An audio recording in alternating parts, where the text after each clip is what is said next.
Meeting is being recorded. Righto, the meeting is being recorded. So once again, we're back here on Saturday. We've got myself, Wayno, up on Darwin. We've got Sue. We've got Ray. We've got Alan. We've got Sarah. And we've got Anita, who have all been on here before and all introduced themselves before. And we've also got a lady over here called WebDev on the screen. And Mianne, if you could just give us a couple of minute resume of who you are or what you do, or so we know who we're dealing with here, that'd be great. Goodness. Hello, Mianne. Well, I know everyone here. I guess I do lots of things, but for relevance of this call, mostly what I'm doing is web development and tech-related work. I'm someone that's reasonably focused on sort of communication and somewhat privacy, and doing what I can to provide tech platforms. At least over the last 6 years, I've done quite a lot of volunteer work for a number of different groups, some of which are known and not, and been reasonably active, I guess, if we call it the freedom movement. And a TASA state national, and looking forward to a life of self-governance and ultimately creating a new nation with a bunch of amazing people. I yield. Very good. Very good. So we are all Terra Australis state nationals, pardon me, on this call. And we do support that, but it's not the only thing we talk about. We're likely to hear anything on here. I just want to do a little, I never preach, okay? I'm not religious and I never preach. But I thought today I'd just do a little talk about faith. Now, I'm not talking about the faith state national on Tasmania. That's a different faith who really helps me with my paperwork and the postmaster committee and all of that. But faith in any field of human endeavour, if you're going to try and do something, and this is relevant, I believe, we're all trying to get something to happen here. So in any field of human endeavour, you need to have a bit of faith that it's going to work. Otherwise, you're just wasting your time. But along with faith, you need to have some action. You need to actually do stuff. Now, faith on its own is not good. That's called blind faith. Blind faith never works. And I'll tell you a little story, and if I tell it properly, it might even be funny. But I'll tell you why blind faith never works. But once upon a time, there was a village, and it was in this huge valley, and they had a huge rain event. And it rained and it rained and it rained, and the valley started to flood. And so they're about to have floods, so the locals have called Natalie on the gardenage committee, and they've got the gardenage committee out there, and they're ready to go and start rescuing people because it's pretty dire straits. So they're running around in boats and they're picking people up, and they got to this one house.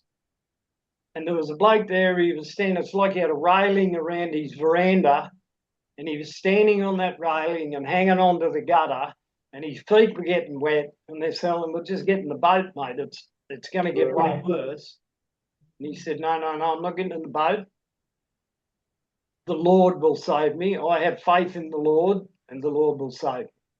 Anyway, they couldn't muck around with him. A lot of people to save, eh? And so off they went. And later on in the evening, it's gotten way worse. And they go, oh, what about the old mate in the house? So they go back round there in a boat. And this time he's standing on the roof. And he will not get in the boat. And his feet are still wet because the water's still rising. And he won't get in the boat. He said, no, I have faith. This is blind faith. I have faith. The Lord will save me. And so they're running out of time, so that the boat gets called back, and it's almost dark. And so they decide to send a helicopter out. They said, we've got to get this bloke. Anyway, by now he's standing on top of the chimney, balancing, and the helicopter's there, nearly out of daylight. and saying, come on, mate, we'll drop a rope down and we'll winch you up into the helicopter. And he said, no, I'm not going. I've told those other people I'm not going. I have faith. I have faith in the Lord, and the Lord will save me. So anyway, the helicopter had to leave, and you guessed it, he died, and he's up in heaven, and he's face to face with God. And he's saying to God, you let me down. I died down there. He said, I had faith in you. He said, my life was worth living down there. You know, I was seeing the widow 2 doors up from my place. And the Lord interrupted him and said, well, don't worry about the widow. He said, she went the other way. She died, but she went the other way. She was mucking around with the postman and the baker and a couple of other young blokes as well.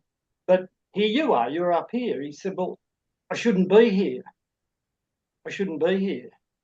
I had faith and you should have saved me, and now I'm up here. And the Lord looked at him and he said, my son, I would never want you to forget that I sent you 2 boats and a fucking helicopter. So there you go. He had blind faith and it didn't work for him. Okay, back to the meeting. So where are we going first, Sarah? Well, sorry, I got distracted. I guess the first thing we're going to do today is we will talk about our word of the day, or phrase it is today, which is habeas corpus. And I believe that Ray is going to talk to us about that. Right, Ray, Bountiful knowledge that he is. Yeah, sorry about that. I had to go and get some spray. I've got bees flying around my office when they should be pollinating my cucumbers. But anyway, yeah, the habeas corpus, which we almost sent on for Callan, but we didn't. Basically, you send a writ of habeas corpus. That's a written command. It's a command. That's why it's called a writ.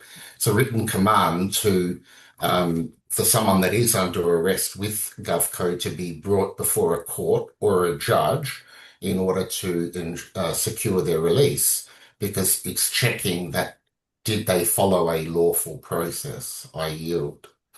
So how does that apply in our documents, Ray? Because we claim in one of our documents that we have the writ of habeas corpus. Yeah, that's correct, but it's just letting them know, because the thing is, unfortunately, Callum's situation happened before he was a state national. Yep. And then, of course, by then he'd signed originally, and that signature, he tried to rescind it and everything, but this is what started the whole thing. We do have that in our paperwork, but at the same time, they're going to ignore us. So at the same time, until we get a standing assembly, right, we have to remind them that this is what it is. Of course, we, give paperwork behind it saying, look, we've already got this, we reconvey to the land and soil. But it's just like they just need prompting, because they probably don't even read our paperwork. But they will when we have a standing assembly. But in the meantime, it doesn't hurt to remind them. I yield. Does anybody know, like, how far back does this habeas corpus thing go? Like, we've all heard of it. I've heard of it before. Does anybody? It's old English, I think, Ray. Is that right? Or yeah, it is. That's right. It comes from England. Yeah, you don't know anything about the. Not offhand, no, not offhand. I don't want to misquote, but it's definitely based on the law of England. Yes. I'm I trying mean, to to me, it find. almost sounds Latin. Would that be true? Yes. I think it is Latin. Yeah. Yes, Yeah, it it is. would be. It comes from the Latin. Something about in the body of. Yeah. I've got it here on screen. Just let me find it. Here we go. I thought it was like a jurisdictional writ. In other words, Yeah. you are holding a living being. Correct. You better prove that you've got some legitimate contract to hold them. So Otherwise, it's administrative and you have to let them go. I thought that was the gist of them, but I'm not. the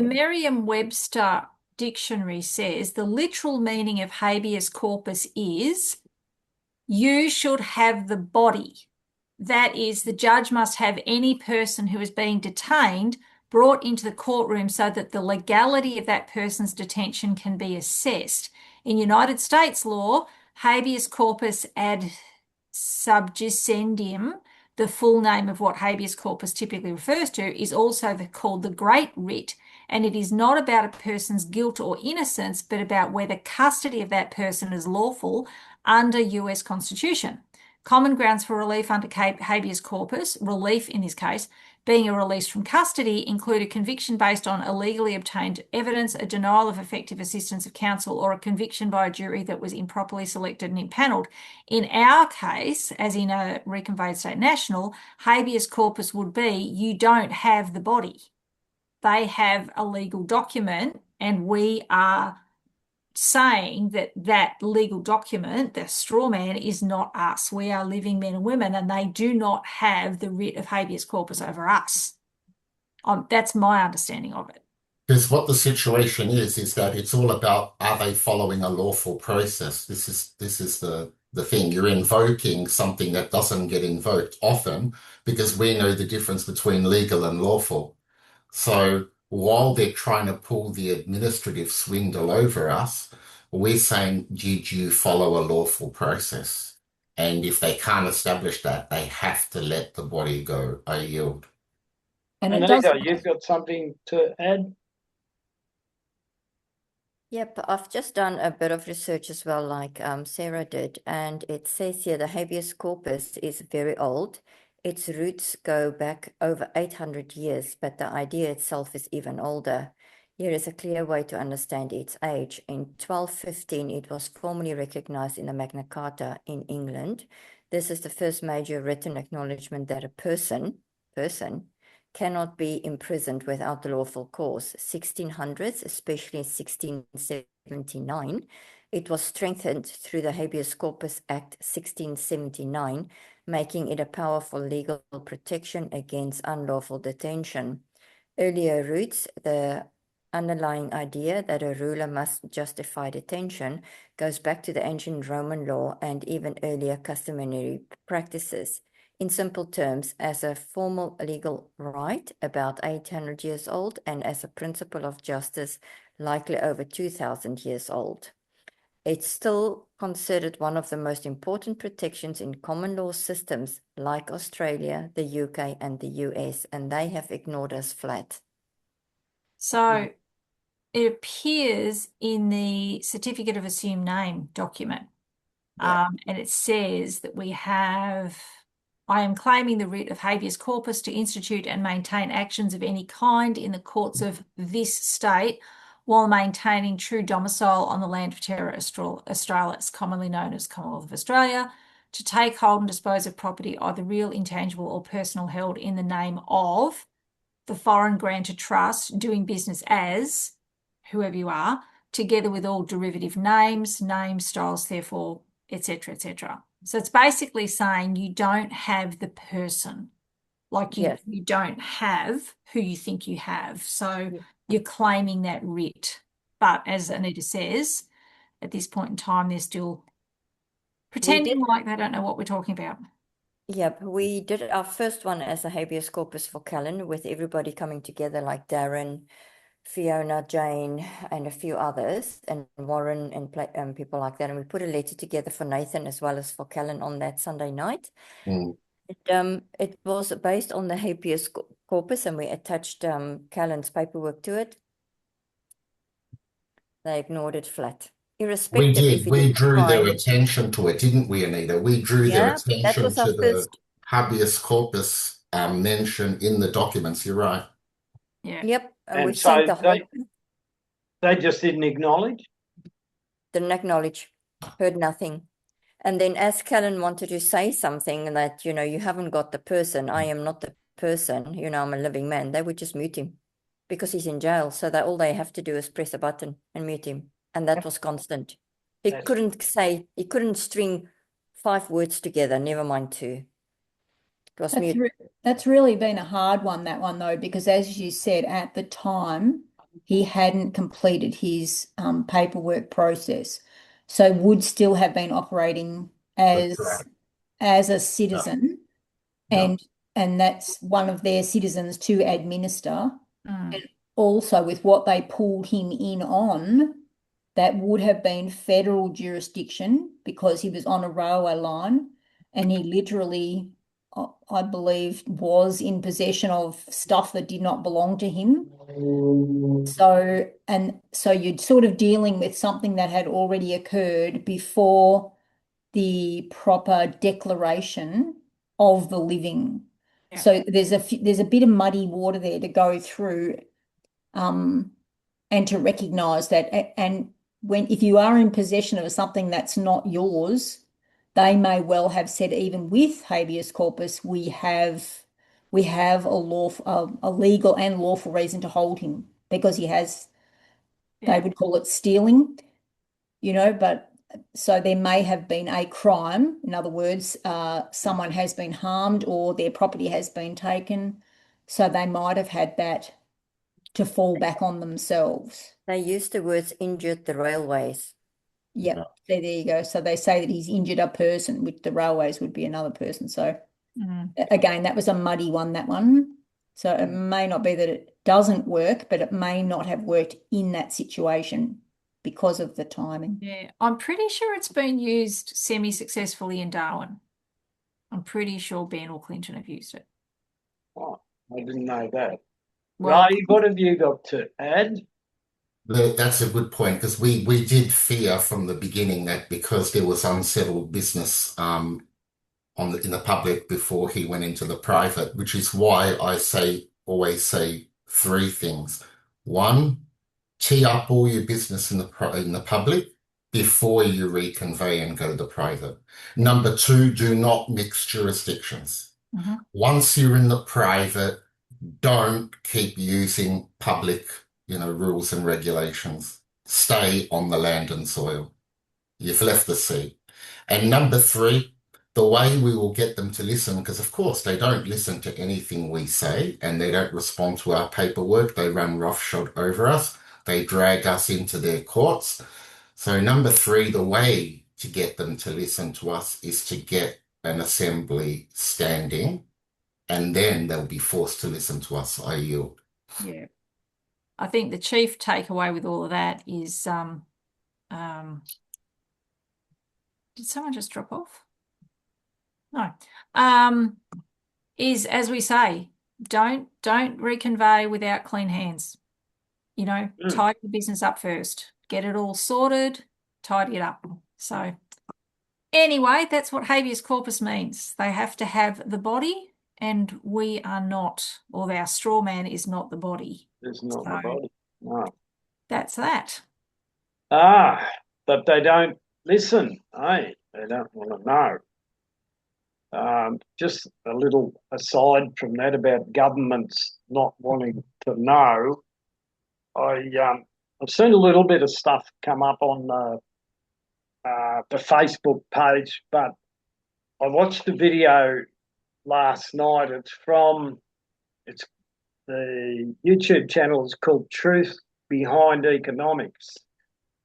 This bloke, he's also known as John A.G. He's an Asian guy, and an AG is the symbol for silver.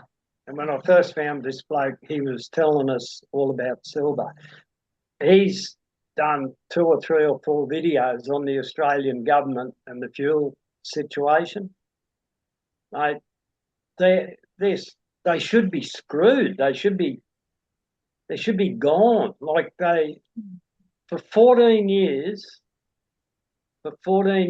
we've had less than the recommended storage of fuel in this country, which is really, really bad. But there's evidence that they've had reports put in front of them, ignored them, just gone on, not fixed anything, not changed anything. 14 years.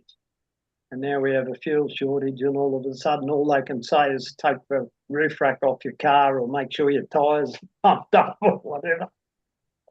But I'm going to put that link under this video when I put it up. It's really worth having a look at. It's damning for the government that you see this. the government, actually, that would be, oh, sorry. there's Yeah. a video floating around of Albanese in 2020, before he got into government, saying exactly that. He's calling out the current government at the time for being well under the recommended levels and in breach of the international standards. And he said that the government should be building more oil refineries. We've only got two. Really. It was he damned himself out of his own mouth, and he was trying to blame the previous government. And everything he said was like there was no mistaking that we definitely are in breach. We don't have the fuel, and it was. I was astonished that it got out, that video, and it's not AI. Yes. The problem we got is that we confuse having a government that cares for us. A government that cared for us would have fuel reserves.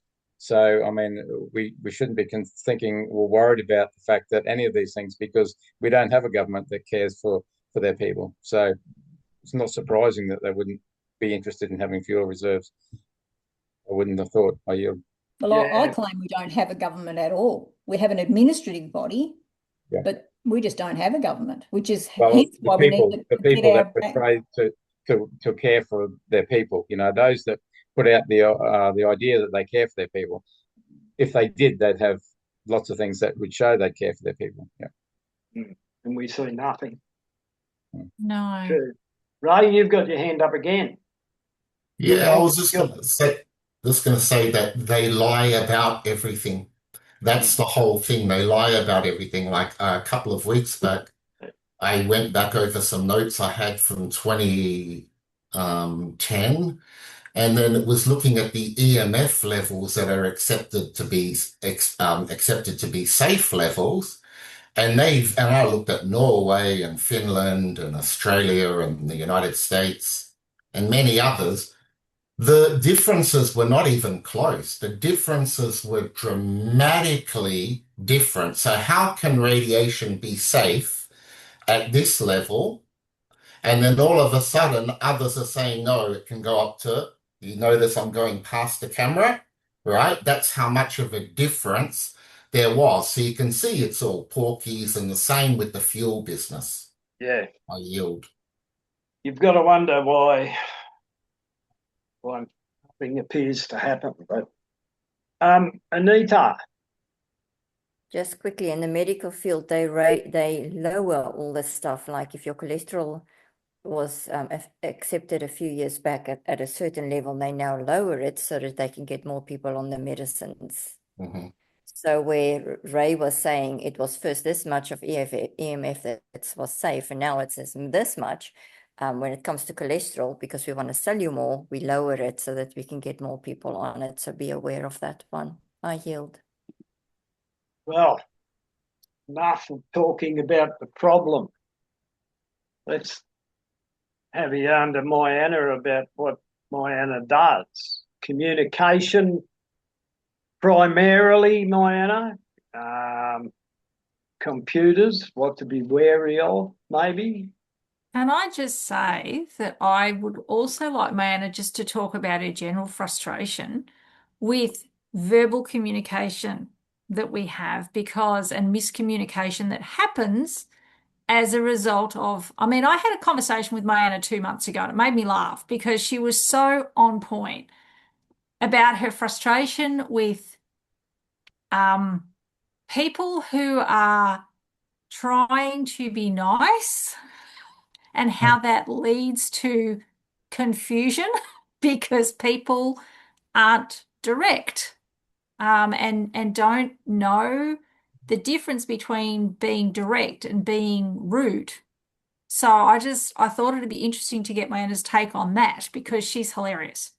I don't think she means to be hilarious. She is. Thanks for narrowing that down because it's obviously a pretty broad scope and topic.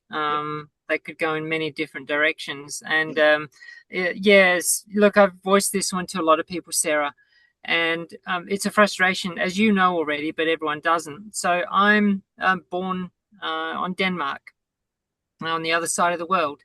And anyone that's had anything to do with Scandinavians know that we're just generally pretty direct people. And the opposite of that, the general Australian culture, I'm generalizing, is not direct. Australian culture is incredibly good at beating around the bush. And for someone that speaks directly, there is no communication. Sort of, I'm going this way, and the person talking to me is going, where's my hands, is going this way. They're going around like this, and I'm going like this. And I just want to get to the point. But the unfortunate dynamic is that being direct in Australian culture is taken as being offensive. And then people get offended because I'm so direct. And then that just stops all communication. Please remember, I'm generalizing, so this is not for everyone. And I get incredibly frustrated because not only do people frequently beat around the bush and be very, very general, they actually still don't end up getting to the point. It's suggesting. It's just suggesting, and you've got to read between the lines. And then what happens with this is that I'll say but other people, because this happens, even with Australians, both people talking around the bush, and then I ended up leaving having to make assumptions about what the other is talking about. And you get conflict straight away because you go, but I thought you meant so-and-so. No, I was talking about this. Oh, but you didn't say that. But I said, all of this, and all of a sudden you just got conflict. And I'm like, why the hell don't you just communicate directly with what you want? And I've got numerous examples, I guess, I can highlight in this regard from working in Australia, working around to factories where people are saying, oh, God, I wish they did this, and this is crap, and this doesn't work properly. And I say, well, why don't you talk to the boss? Maybe bring it up and they'll do something about it. And, oh, no, he'll never listen. So anyway, so I go and talk to the boss and have a general conversation. Said, look, I'm hearing noises that, people aren't too happy in their department. So the boss does a wander around and just has a chat. Hey, Bob, how's it going up here? Like, everything good? Oh, yeah, everything's fine. No problem here. So nothing ends up getting solved. And look, so many examples. I do web development work for someone, and I got to the end of the job and I didn't know if the job was finished or whether it was finished and I could send them an invoice. So I said, look, I've done all of this. I've done this. Is there any more for me to do, or do we need to do anything else, or can I send you an invoice? And they said, yeah, sure, that'd be fine. That was the response to 2 questions. And I'm going, sorry, what are you responding to? Yes, there's more to do, or yes, that I can send you an invoice. Right. And it just goes on. And I don't know how this is fixed, because this is almost a cultural thing. Yeah, but no. Also, yeah, no. I don't know what you're talking about. Yeah, no. Yeah, no. Are we all like that, Mianne? No, like I said, I'm generalizing.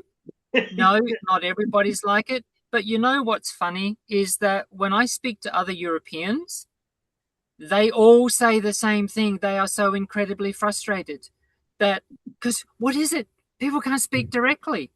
And one of them, ironically, I was up at Castlemaine Assembly that James is coordinator for. And I met 2 Europeans there, and we were just chatting. And I'm very mindful about not leading people into conclusions or topic matter. And we'll talk about the communication, and then other people, what is it with Australians? Why can't they get to the point? And I'm like, oh, yeah, I hear you. And it's, I don't know how this is fixed, but it makes it incredibly time consuming and tedious when you have to work on assumptions and spending a lot of energy in working out, do I comprehend this correctly, and am I doing the right thing? Do I have the right understanding? Or is it the wrong thing going to be done, and then the other party is going to get angry and frustrated because I didn't make the right assumption? And on we go. I still think isn't the best option just to communicate directly and just do so respectfully? And it's not about putting anyone down. It's just, here's how something is. Would you like this one or would you like this one? Which way do we go? And this is really open-ended, and there's no conclusions or resolutions or remedies provided by this. And I don't know where we go. We see it in the written messaging as well, which turns into another dynamic, how we've got so many people just spewing information out. They're not actually communicating with people. And it's quite an ironic space that we've got more mediums than ever, different ways of getting in contact with one another. But so many people are incapable of actually communicating what they mean. And it makes it very, very draining. I don't know if there's any other sort of questions or observations or anything in this regard. Well, go ahead, Ray. For context, because I grew up in the Dark Ages, the 70s and 80s, I had the opposite experience. Australians in those days were very direct. And I grew up with the Arabs and the Italians and the Greeks and the Slavs. And so you had to be very careful. Like if you went visiting, you were told as you're walking up the path before we rang the doorbell, if they put something on the table, you refuse 3 times before you take it, right? Things like that. Like you've got to be very nice. And I found Australians will just tell it to you in your face, you know what I mean? Like, for example, if I didn't do so well on a maths test and all of that, it's because, you didn't study or you're stupid or whatever. And what the heck, you know? So very direct. But over the years, a lot of stuff and a lot of explanations, things like cultural differences, awareness of traditions, awareness of different viewpoints and everything. And so in a short period of time, when I look back at the 70s and the 80s, we have become generally nicer you've still got people that are out of control out there, but we became nicer. And I think that's what you're referring to, that now that we've become so mindful and wanting to please everybody, perhaps that's where we get confused. Like at what point is it direct?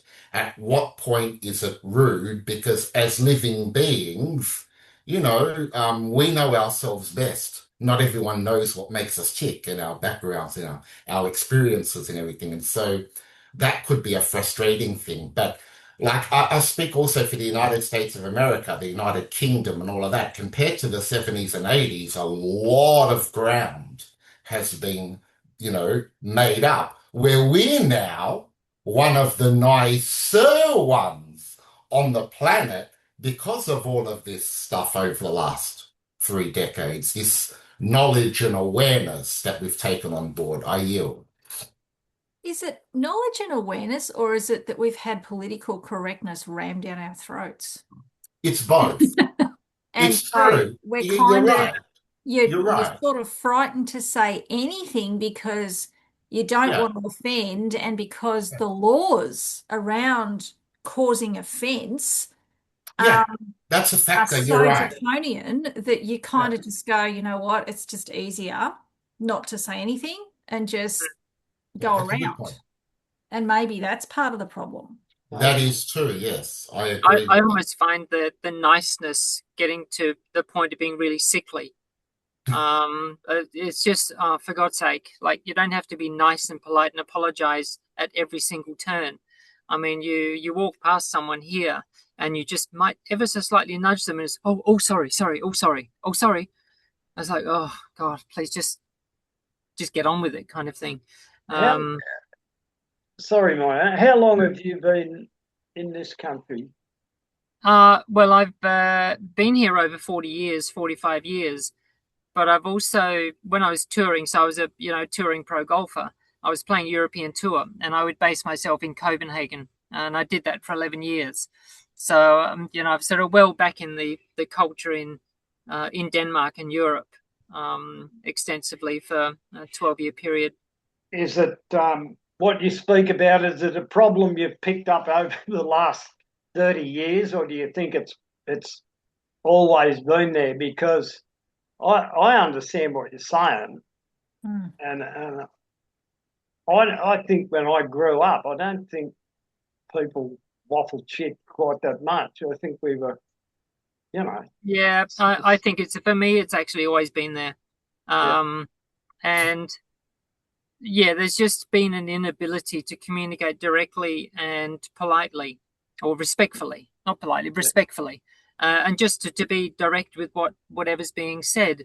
And I think as children, it's probably a moot point. We just, you communicate and do things in a different way. But I guess I can speak from the aspect of working environments. And so that goes back 16, 12, 28, 35 years, 30 years. Like the example I cited in the factory, these kind of things were happening frequently. And yeah, and it was really frustrating. Interesting. Right. Your little arm must be getting tired. You've got your hand up again. Yeah. No, I was going to say, going back to what Sarah was saying earlier, which I think is a very, very good point, to balance that and myself and what Mianne's saying, I think both has happened, that we have become more mindful and aware, and we want to be nice because we want to do the fair go thing. At the same time, we do have sections of the community that it's just about political correctness. They're scared to get into trouble. So you have the balance. You have both happening. Like in some ways, we're getting a lot better. The world is getting better. But in other ways, it's getting worse. And I believe overall, of course, it's getting worse. But in terms of how do we resolve something like this, my approach is to communicate, to say, look, this is what I meant. You may have taken it this way, but this is what I meant. Or if someone says, what are you trying to say? Well, you say, this is what I meant and all of that. More often than not, that tends to get, over the line. By the way, Mianne, I didn't tell you this, but do you remember when I didn't look at one of your messages and you sent me a direct message saying that you have to repeat yourself and I didn't look here and all of that? How that happened, I never got a chance to let you know because I've been so busy. How that originally happened, and don't worry, I didn't go to town on you. How it ended up happening was that I have a start mail and a Gmail. So stupid me was checking my Gmails, not my start mails. That message prompted me to look at the start mails, and I saw 3 of them from you, and they explained every question I had. So that was my fault. Mea culpa, are you? Sarah, I think you had your hand up first. Yeah, look, I was just going to say, I've had people who don't know me might be surprised to find that I'm usually quite direct in my communication style. I don't faff a lot. I have lots of words, but when I need to get a message across, I can get it across. I do think, though, that communication skills are sadly lacking in this country, in that a lot of people assume things and they don't check for meaning. So they'll hear something and they'll go, oh, okay. And rather than go back and say, is this what you mean? And clarify. And I think we could absolutely all do more of that. And I think the other thing too, when we're talking about not wanting to hurt people's feelings and getting upset and stuff like that, yes, there are a lot of cultural differences between, well, different cultures. But I think if we remember that only psychopaths wake up every morning going, I want to really upset people today. Most of us don't do that. Like, it might surprise you. Most of us don't set out to upset people. So when we're talking to someone or someone's talking to us, if they upset us or we feel upset or agitated by something that they've said, go back and just double check and say, what are you trying to be, like, what are you trying to say here? Because I'm feeling this way and I don't think you're intending to upset me. And 9 times out of 10, they won't have been meaning to upset you. but it might then give them the option to say, well, this is what I think. But I do think that we, as a society and as a community, and particularly building what we're wanting to build, we're wanting to build a self-governing society. You can't build a self-governing society if you don't know how to communicate with each.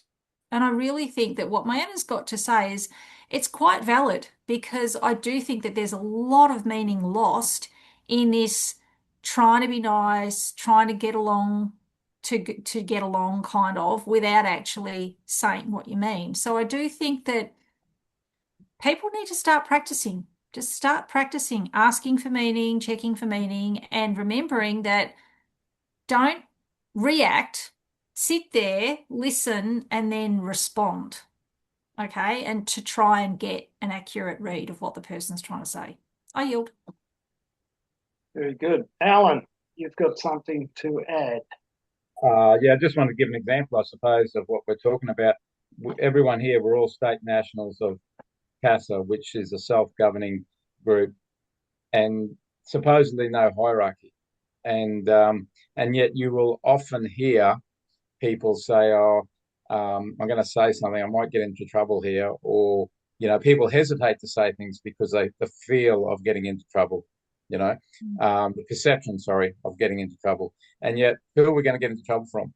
We're self-governing with no hierarchy, and yet that's an innate thing, I believe, that people don't want to upset other people. They don't, so they may not say something, and so they hesitate to say something direct or say something because of that perception of getting into trouble.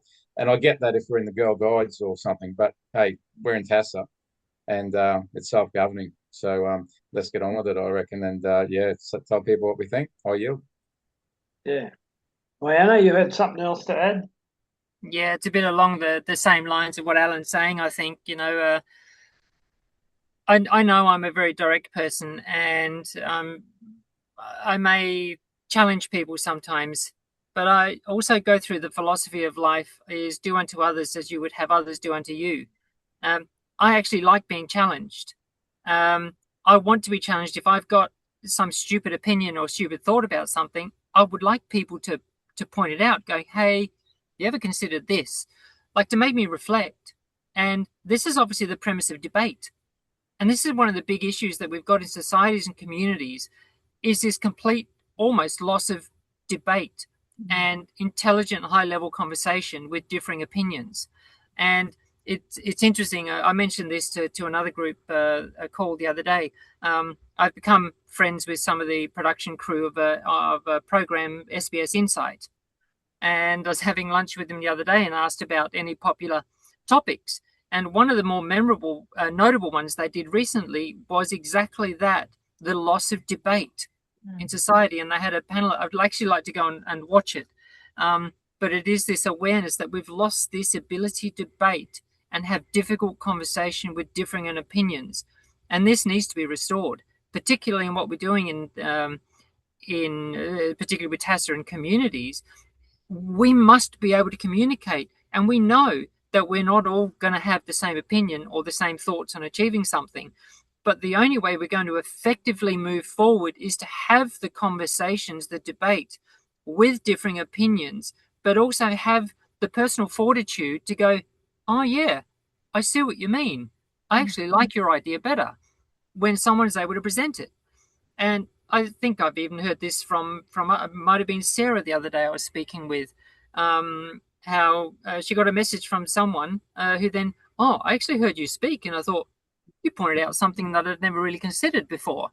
And these things happen. But if we're not able to have these debates and have the courage to speak up, like Alan said, people are going, oh, I didn't want to say anything because I might get in trouble or I might offend someone. And I've had the same with other people in a group discussion where I've talked to them afterwards. Oh, I would have brought it up, but I didn't want to offend you or cause any problems. It's like, well, you need to. We all need to. We're not going to move forward if this is all going to have to be fluffy discussions where we've got to be polite and nice to everyone. We ain't going to get anywhere.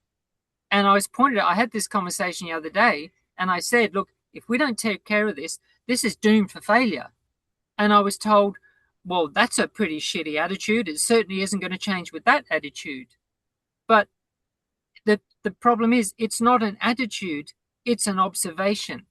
The observation is communication is crap, debate is almost non-existent, and that needs to be fixed for us to move forward. And anyway, I yield. Thanks, Mianne. We'll go to you, Sue. Are you going to tell us how to solve the problem? That'd be good. I look at it like the rest of the world and where we're at now and all these problems we've got. This has been an intentional program. It's been an intentionally developed, socially engineered program. And they've done that to shut down debate. That's exactly why they've got people scared to say what they think and Agreed. always being super polite. We are literally self-regulating, self-censoring with what we want to say because we're not sure of other people's reactions anymore because of the programming that's being done at us constantly all the time. And so again, this is a great discussion to have because I think the first thing you have to do, and we can only really govern ourselves, is say, I will refuse to take offense. You can only be offended if you allow someone else to offend you. If someone does say something at you intentionally hurtful, then I would see that as, well, they've got a problem. It's really not about me. Why do they feel the need to hurt? Why are they lashing out? So again, I think the first thing we can do is not ever take offense and say, well, that's a problem they're having in their life and that's just how it is expressing itself and it's coming at me.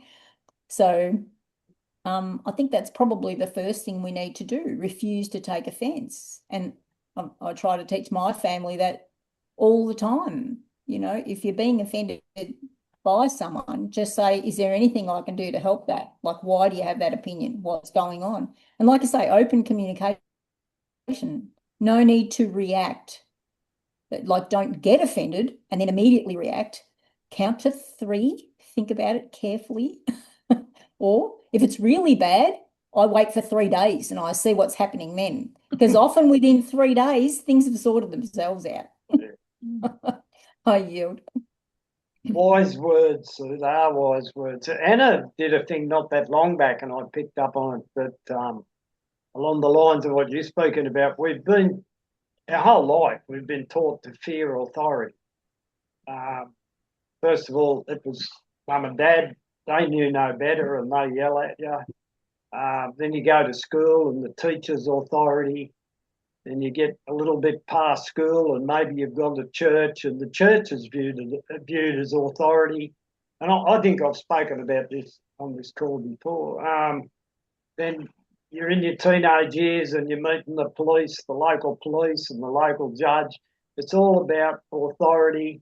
Everybody's got authority and people forget that authority comes from within, not without. It's, very, very interesting conversation we've started here.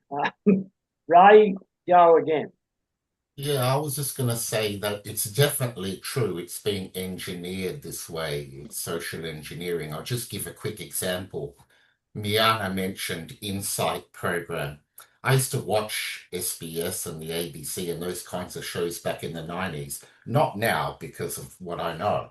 But the management has changed. They are definitely also responsible for bringing this about because they're too scared to get too close to the truth. I'll give you one example. Like, for example, in the US, they have Black History Month. Now, they know full well that they've whitewashed history. Some of it will be on my channel in the future. They know that they've whitewashed all the contributions that Africans and particularly African Americans have made and history and so forth. But what they do is they give them 1 month a year, like here it might be called Harmony Day or something, or Harmony Week, I'm not sure. In America, they'll give them Black History Month because it's to say, look, we'll let you have this outlet because it's never going to be part of our official history. We won't let that happen. So this is to shut you up. And this is how they lie and manipulate and so forth. As for what do we do? I think it is a balanced approach. Ideally, we can control our reaction, but because of original sin, if you believe in that, we're living beings, that ain't going to happen. So it's good to a certain extent. We can, but we also need etiquette and social rules not to hurt another living being's feelings because they're an extension of ourselves. So it's sort of like both. If you have the niceness there in the community and then use that strategy from time to time when you can, not to get offended where possible and control your reaction, at least that minimizes the tension within oneself. So I just see it as a balance. That's just my take on it. I yield. Thanks, Ray. Sarah?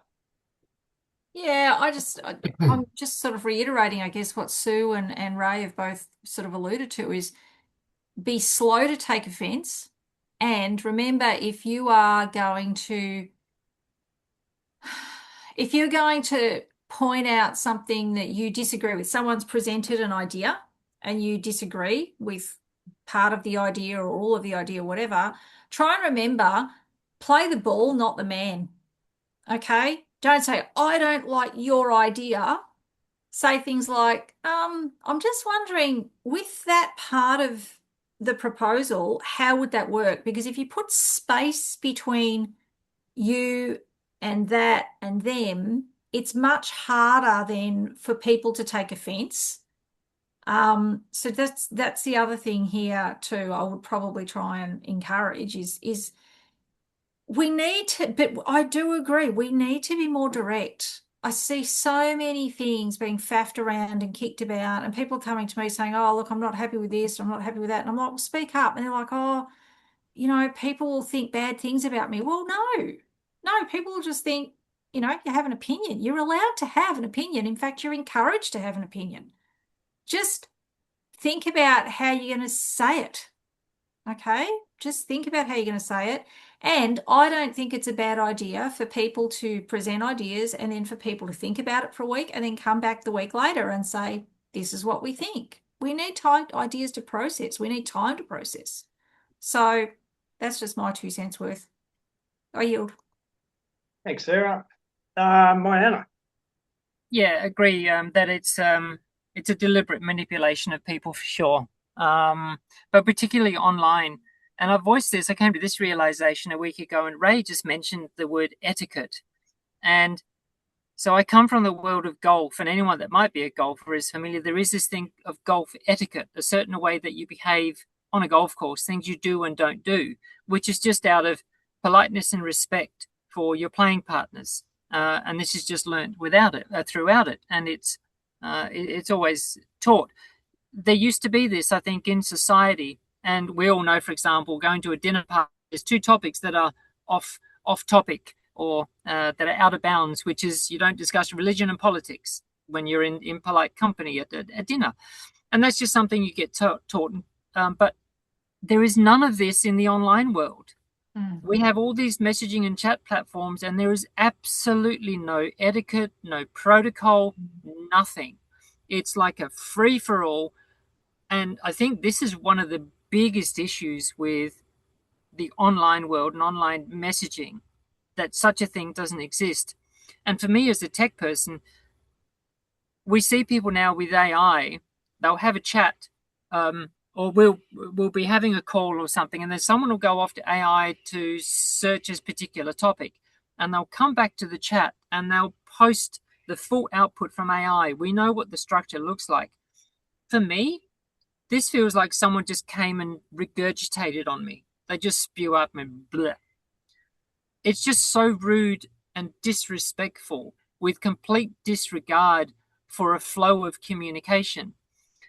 And but people don't comprehend this. Sure, I say this from a space of IT and tech, But other people that, oh, I'm being really useful, I'm going to provide this lot of information. And this comes to one of the problems with online platforms is I touched on this before but didn't word it very well. We chat but we don't communicate. People speak at everyone. There's very little reading and listening, and even in speaking with one another. And I have found this gotten worse in the last 6 years in having a conversation and speaking with people. How many times I get interrupted and spoken over. And I'm pretty sure everyone else has probably noticed it in varying degrees as well. And I got to the point where I just have to tell people, like, please let me finish. Or I've even in some cases where it just happens again and again, it's like, excuse me, I'm still speaking. I'm trying to make a point. And because of the work I do and what I do with IT, they get very detail orientated. And there's a few processes to explain. People often will pipe in, ask a question that I'm still getting to making the point. And it's like, well, if you would just wait, I'm actually going to get to that point and you'll comprehend it if you actually listen to what it is I've got to say, because then it will make sense. If I just came out and went straight to that point to make to clarify that issue, it would have no context and would have no meaning, and there would still be other questions. So when I'm dealing with complex topics, there isn't always a very simplistic way of responding and answering it. So people have lost patience. We've got this now kind of generation, and people speaking at one another. And all of these dynamics really need to change. It's one of the good things we've got with a lot of the calls that we're doing is that we are respecting one another. We have this culture of raising a hand to speak and respond to something, which lets us all have or make it the point that we want to make. And this is where we've then got to self-regulate and not waffle on too much. So I'll yield on that note. Yeah, you are right. I won't go in. Raymond, once again. Just very quickly, I was going to say, I'll give you a story from idealism and realism. That's what I used to try and impart on my students when I was in that alternative learning centre where I could get away with stuff that I couldn't in a mainstream school. And I said to the boys, and I said, girls, listen. I said, ideally, it would be nice if someone is, hurting us in the playground to say, when you behave like this, I feel very upset because it hurts my feelings. I said to the girls, us boys will get our heads punched in. And the boys were perking up their ears. And I said, so sometimes it's good. Sometimes you just have to do the traditional way like it was when I was at school. And I used to give them lots of stories from those days and now. So you wait for them in the toilets at recess and lunchtime. You come from behind the door and you confront them. No staff around. And then, you go back. But I said, you've got to do these things responsibly. They're all good kids. I'm sure that they understood exactly what I meant. That's now realistic. So it's a matter of balance. Maybe I'm just too much of a Libran, even though I don't believe in the star signs. Maybe I just like my balance. I don't know, but that's my take on it. I yield. There you go. You're a Libran, just like me. I didn't know that. Mianne. Can I make a short comment? I've been looking away, and I've actually been looking through a book to find a particular passage. So excuse me for being rude. It's a book I read a little while ago. It's called A Truly Civil Society by Eva Cox. And she's she's been a lecturer at university in Adelaide. And it's actually a very short book, but it's about communities and society and how we build civil societies as per the heading. In one of the paragraphs, if I can just paraphrase or read it out, in a civil society, we need to recognize the supreme importance of social connections, which include plenty of robust goodwill to sustain difference and debate. The possibility exists within Australia today where we risk squandering it in our search for illusory economic development, blah, blah, blah, and goes on. But she highlights this aspect of the importance and requirement for debate to, have our civil societies. And Yeah, and it was just an interesting book and an interesting perspective to read. And she also did a radio interview, ABC. I think she's in her 90s and still going. And the interviewer was saying, "Well, you know, we're both in our ninth decades, but you seem to have lots of energy and going strong. So what keeps driving you?" She goes, "Well, the problem isn't fixed yet. Still got a problem to fix." Well, that's so a she's good going to be attitude. around for another 30 years or so. That's a good attitude. Yeah, we do when we come on these meetings. We do learn a little bit of etiquette, because in normal conversation, and I try hard not to do this anymore, and I have been guilty of it. I had a phone call with Mianne earlier, and she asked me to let her finish. I thought, oh shit, yeah, okay. We're developing our answer before somebody's finished speaking. Now, I do it because my recall is no good, and that's not an excuse, but there's other stuff around that. But my recall is no good. Sometimes I have to write a note to remember a word or a name. But throughout this whole TASA process and being a part of so many different meetings, I've had to learn to shut up and listen, and I think that's probably a skill that we all should learn, because it's not really prevalent enough in our society. We all should stop caring. We should stop caring whether somebody likes us or not. I mean, once you get past that, you're really able to say a lot more because it matters less. And when you get a bit older, like I am, it matters even less. So that's another thing that it's not about being liked. We all want to be liked, and I'm sure we've all got people that love us and like us, but it shouldn't come into every conversation. We should learn, like Mianne does, to say it as it is. And I'll probably go away from this call a little bit more educated, if you like, in that regard. And I'm glad we've had the talk. Anita, you've got your hand up.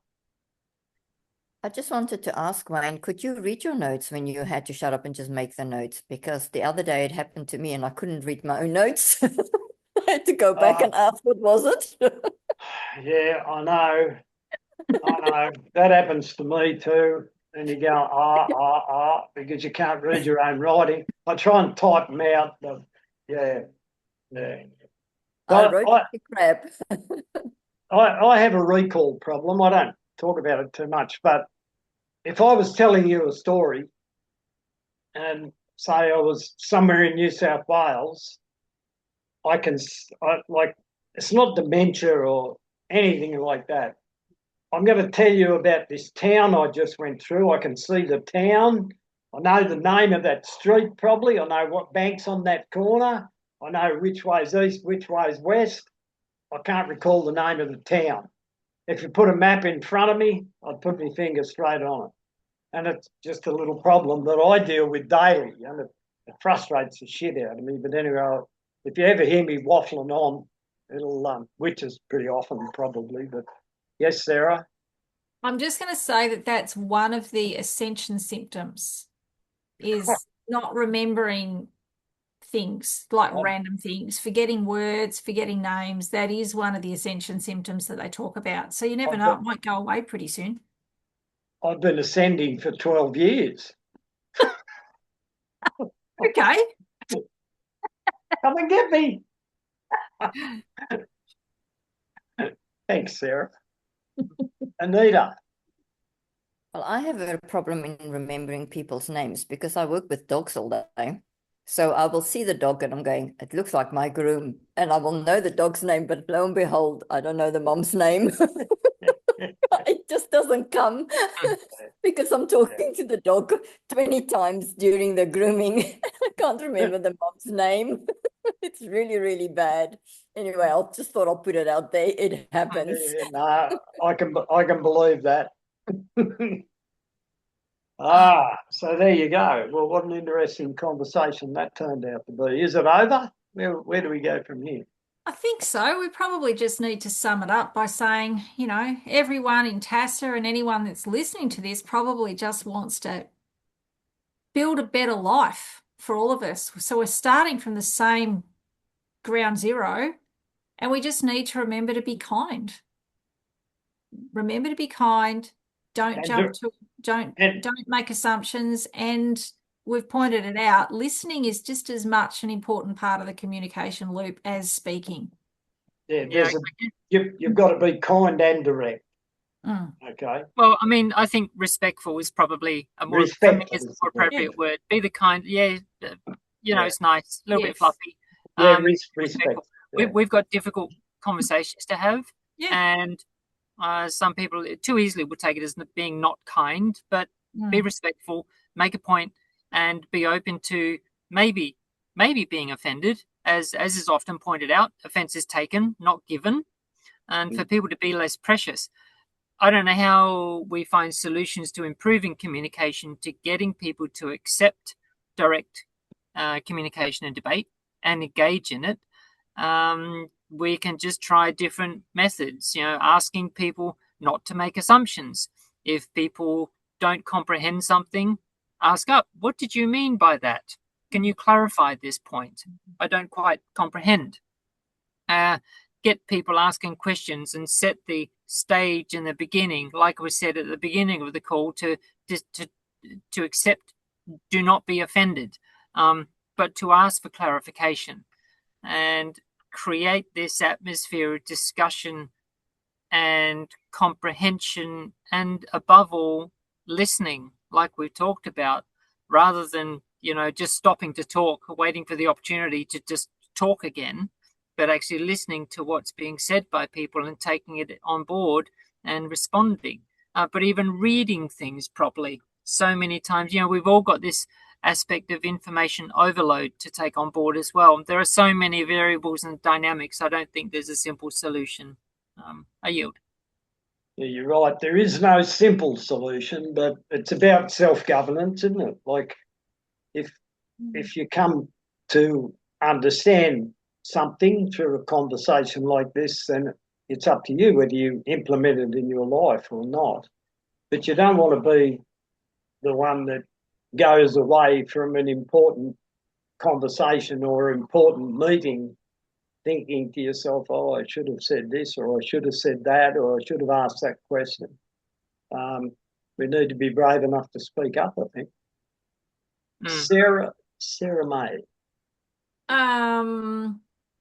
Just very quickly, I wanted to point out something also that I've said a couple of times before, and people have greeted it with horror. Uh-oh. We're building a new country. That's not going to get done over tea and polite conversation in the drawing room. People are going to get passionate. People have got ideas. People are going to be very passionate about their ideas, and that might lead to table thumping and stuff like that. People are allowed to get noisy. Everyone expresses in different ways. As long as they're not rude to the man or woman, that's okay. People are allowed to defend and to really make their point. And I don't think we should be frightened of that. I think that's the other thing. We're frightened of emotion. We're frightened of passion and raised voices. I'm pretty sure that the founding fathers in America, I'm pretty sure that the people, when they were hammering out the Constitution here, such as it is, didn't all do it just with, calm, considered words. I'm pretty sure that there are probably a few raised voices here and there. So we need to, as Mianne said, be direct. Don't be rude, be direct. So, and allow for people to express. I yield. Yeah, you're dead right, Sarah. And in the current debate that we're not having, really, hasn't been a debate. There's a lot of stuff that hasn't hit the table and should have. There may still be time for that, or maybe we'll never know what's out there. But yeah, it's important that people learn to speak up. Raymond. Yeah, I grew up with a lot of passion, seeing it daily. I had the opposite experience, but sadly, these days you don't see it anymore. Secondly, I have to hire you, Mianne, as the gatekeeper to sort out stuff during when I put my Telegram channel up, which is going to be controversial. And also, don't we have the document, the paramount claim and DNA, We the do. paramount claim? Okay, I yield. Thank you for that little reminder, Ray. Mianne, do you want to finish this conversation off and we'll move off? I see you got your hand up there. Yeah, maybe one of the things we could consider is at the start of a lot of our video calls, there's these statements that set off the conversation that seem to have a rather spiritual bent of being kind and elevating to a higher level, and a lot of it gets a little bit fluffy and nice with the right idea in mind, but maybe that should be replaced by a general premise of the conversation we're having, because we're not here to have fluffy conversations and be nice to one another. Like Sarah says, we're here to build a new nation. We need to have difficult conversations, and maybe the start of a conversation could be started by, we need to all be able to speak directly, wait for others to speak, which is often said. Don't be offended too lightly. Question things and ask for clarification if it's needed. Speak clearly, directly to points that you're making. And, maybe setting the tone in that fashion might lead to more productive conversations, possibly. Invite debate without kind of using the word debate. I don't know if that could work. I yield. I don't know either, but it's an interesting thought, all right. Yeah. I mean, if we're here, if we're going to give up our time for 2 or 3 hours and we're here to make decisions, then let's get on with it. Yeah, I mean, it also includes, sorry to keep going on, let go of all the fluffy banter. We've all got so many of these calls. Let's not do the banter. Let's just get down to business. Let's discuss the topics that we need to get done so we can all be finished in an hour rather than an hour and a half. True. All right. Thank you, Mianne. The document we're going to discuss, and I'm not too sure who's going to discuss it, who's done their homework. Alan, you look like a delinquent child who didn't do his homework. Do you want to speak about the paramount claim of life and estate, or will I pass that on to somebody else? Oh, mate, I'll give me 2 bobs worth, but I'm no way the expert on it. It's been a while since I've done my documents, but I would, from memory, it's they use a word. It's basically the beginning of your life, the cell. I can't remember what the word is. Zygote. Zygote. That's it. Zygote. Yeah, so it's your paramount claim. So paramount being, the most important claim that we're claiming, that every part of us, the DNA, right from the beginning, is owned by us, and it's it's like of paramount importance. So that document explains, from my belief, from my memory, is that we have control and ownership over our body and over our DNA and everything that's part of us since the beginning of conception, and no one else has any other right to it. 100% bingo. Go to the head of the class. I'll tell you what, you did pretty good. I've been waiting to get even. I remember you put me on the spot one night when there was a pregnant silence in a meeting, and you were the chairman. You said, "What do you think, Wayne?" Oh, well, I've got to think something, don't I? But anyway, you've passed the test. You've done very well. Thanks, mate. Thanks, mate. Well, now I'm going to come back to you next time I'm running the show, mate. Yeah, I'm nervous already. You've started something, Wayne. He started it. He started. Yeah. Hey, you did good. You did good, Alan. Anybody got anything to add there? Did Alan miss anything? He missed nothing. Missed nothing. That's exactly right. You missed nothing, Alan. Righto. That's not how I wanted that to end. You'll get yours again, Wayne. Don't worry about that, mate. It's coming. Oh dear. Oh dear. All righty. So we're almost at the top of the hour, as they say on radio. Do you want me to run through Anna's stuff quickly? Yeah, Alan does. It saves him having to read. Righto. So for those of you that missed last week, Anna's been talking quite a lot about self-governance, really, fixing your own trauma, fixing your own hurts and stuff like that, and getting in touch with your twin flame if you know who it is. And she is leading to a point with all of this. So basically, most of our notices this week are from Grana. There is one international notice. So governance and government is based on our values. Okay, and that's true. They are, we would say that Australia or Terra Australis or Australia when it was formed was based on Christian values. Okay, whether it is today is debatable and I'm not going to go there. But currently our values are completely skewed because, and she's talking about the fact that we are, we've become very much, bottom line, like it's all about money and stuff. Okay. And she's really urging us to realigning with what is real and based on the previous stuff, love and life are the real things and not confusing love with lust. Love and lust are two separate things. She also wants us to not fear what we may not understand because there's a lot of things coming down the pipe. And I believe that she's talking in a spiritual level as well as in an actual, like petrol is not coming down the pipe. But what we don't understand, okay? And we need to learn very fast to govern ourselves because the world is going to start getting very weird and very wonderful very quickly.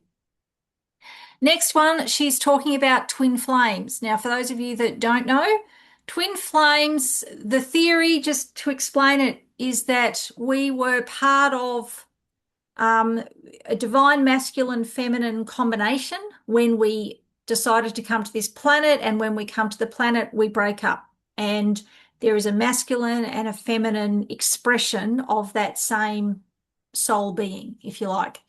Your twin flame, so theoretically we all have a twin flame. They are not necessarily who you are married to or who you might be in a relationship with. They are the other part of you. They feel what you feel. They go through what you go through.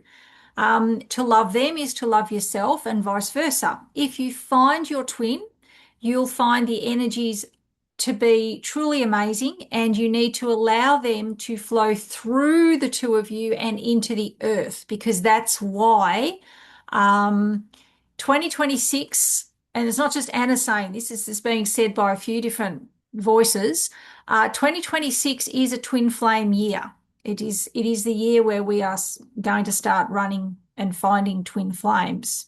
The next one. So the world is being run by liars and psychopaths. I didn't know. That's news to me. They are manipulating frequencies to make the chipped people find their twin flame. Now, as I've already said, 2026 is a twin flame year naturally, but that's going to be massively amplified artificially. Okay, so for those of you that are not aware of EMF manipulation, it is happening, and we can talk about that a little bit. But with this manipulation of people's thoughts, hormones, feelings, whatever, this whole twin flame thing is going to create massive confusion around the world, because there's going to be a whole lot of people who are attracted to their twin flame who's not really their twin flame.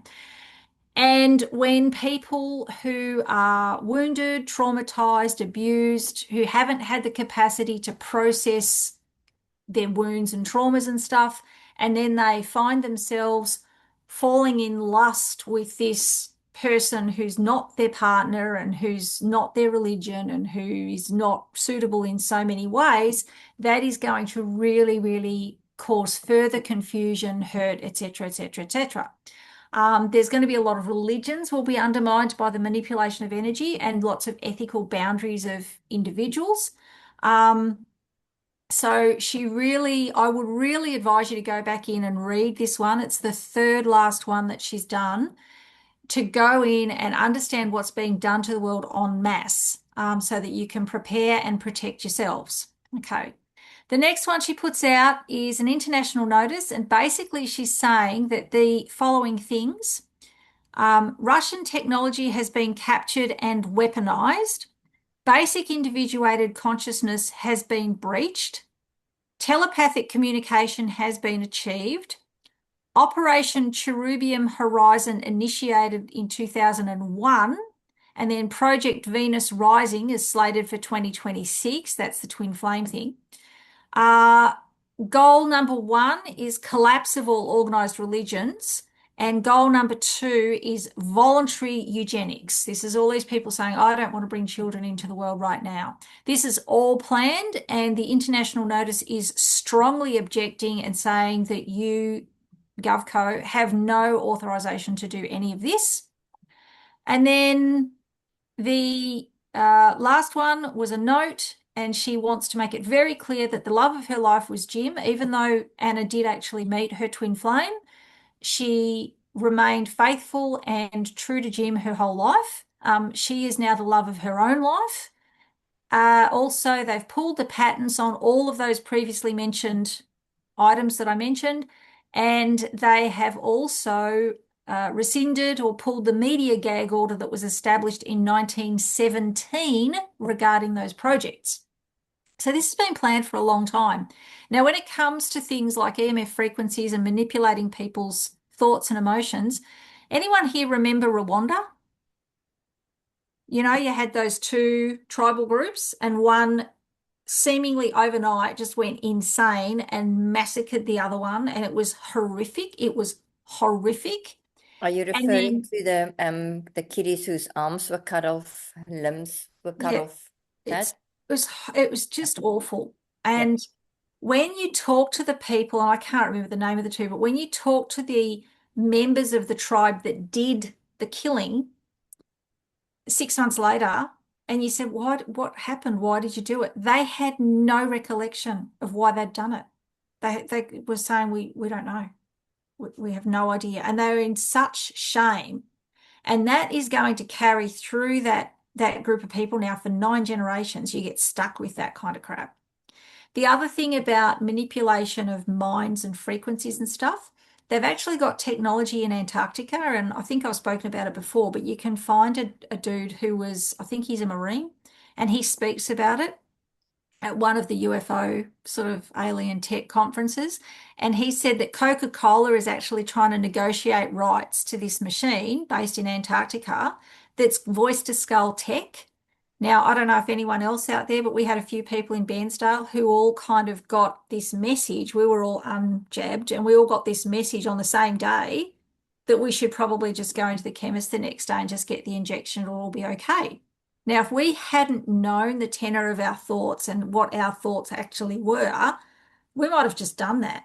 But we were all people who were very awake, and we went, what the actual was that? And we found out later, voice to skull technology. It's a thing, it's real. Coca-Cola want to buy it to put hamburger into your head. And this is the thing. We've got technology that could bring about world peace. What do they want to do? Sell burgers, probably made from humans. Anyway, I yield. Well, thank you so much, Sarah. You did that so good. You did so well. Mianne, I know you put a message up there that you have to go, and you have raised your hand. What would you like to say? You're muted, mate. Can you unmute? Yeah. Yeah. What can I say? I just can't help myself with great, intelligent conversation. Yes, I do need to go shortly. But yeah, it's interesting stuff, Sarah. And if anyone follows, for example, Dr. Jack Cruz, you'll hear some of these things spoken about, but don't underestimate the effect of blue light, artificial blue light.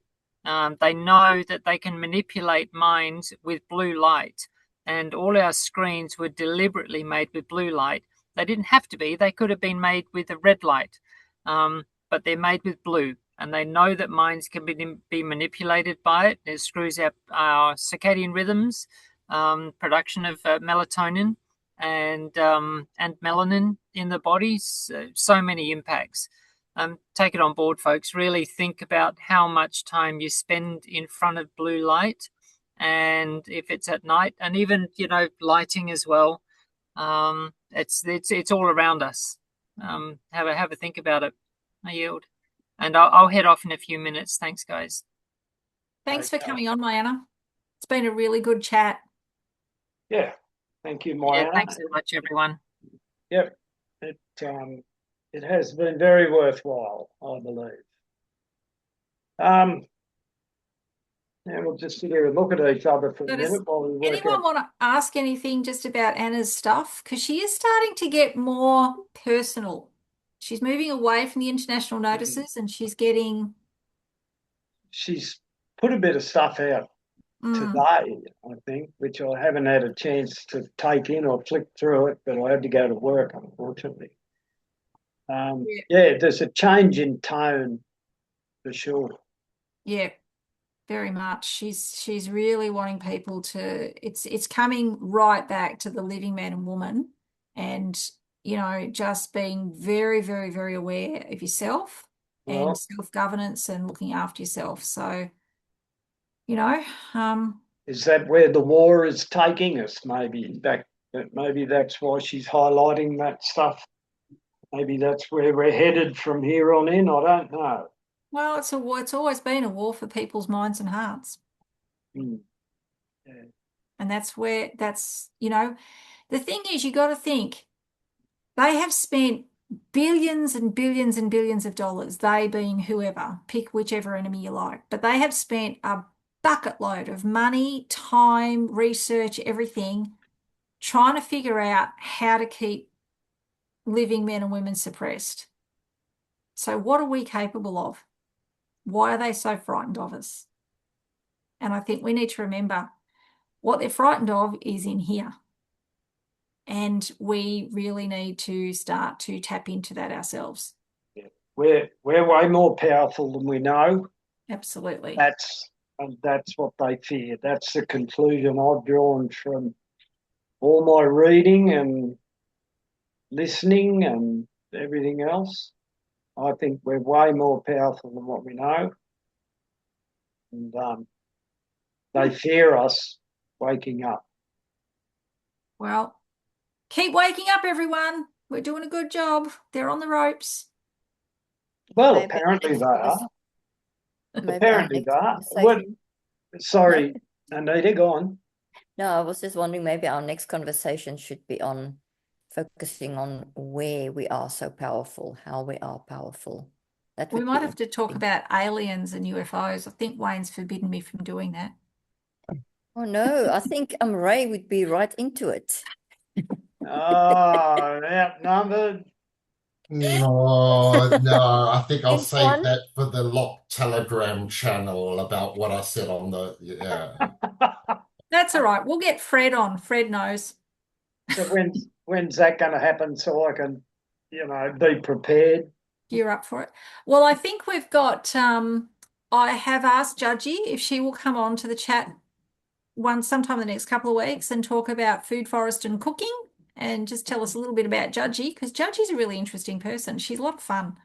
And I have asked Deb Croft from Yarra Ranges to come on and talk to us about assembly structure, because she's getting some amazing assemblies there. So assembly structure, but how she runs an assembly and some of the stuff that she's found out. So maybe, I don't know, 3 weeks away, we might get Fred on and talk about, the power that we have.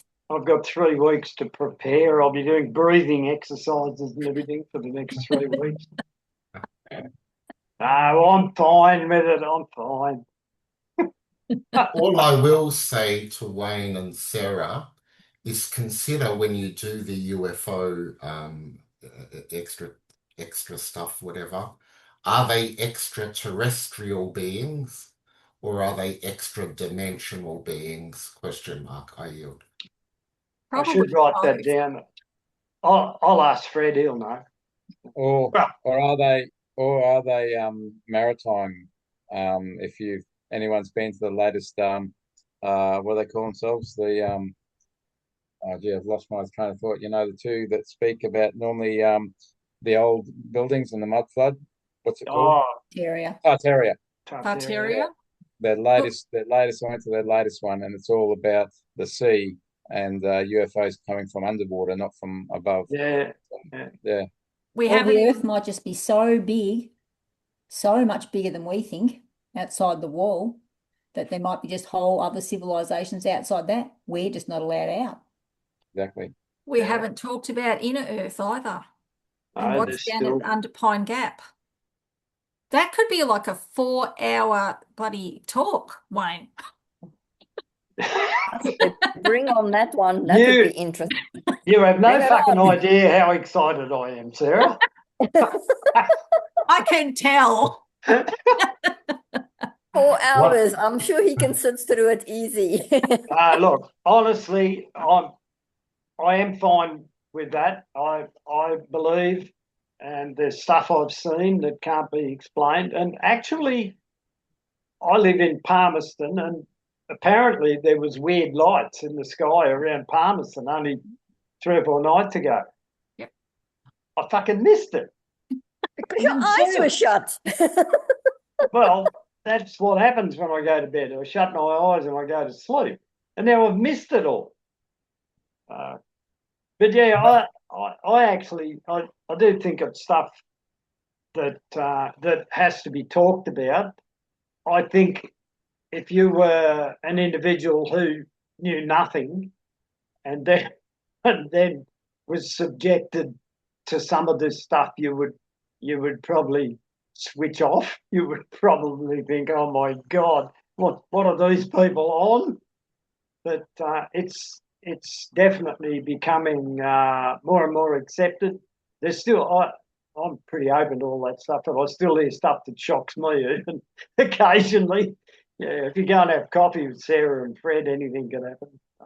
Well, you just start with all the disclosure projects that the governments have done around the world. If you start with that, Wayne, say, well, the governments are disclosing all their UFO alien stuff.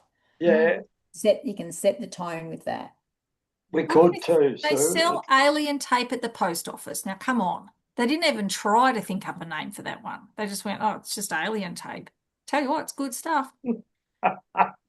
Anyway, so we probably should get off this call. I just want to, for those of you, we are working towards making this a live, interactive chat with an audience. If you have comments or would like to give feedback or want any further information on anything we've talked about, seagull4451@outlook.com. Please reach out. And is it .com or .au? I can't even remember my own email address. I don't know, and I haven't got it written here. I'll put it. It'll be under the video. Yep, that'll be good. Remember to put it there. So you just heard the alien debate's coming up in about 3 weeks. So if you've got anything to add, you're welcome. Like, come and join us. We'll try and get that one to be a live one. Well, we should, yeah. We should. Because we all have homework to do. I want it to be a balanced debate. It's not just about Fred and Sarah, it's about everybody. So I want it to be a balanced debate. So get Mianne on.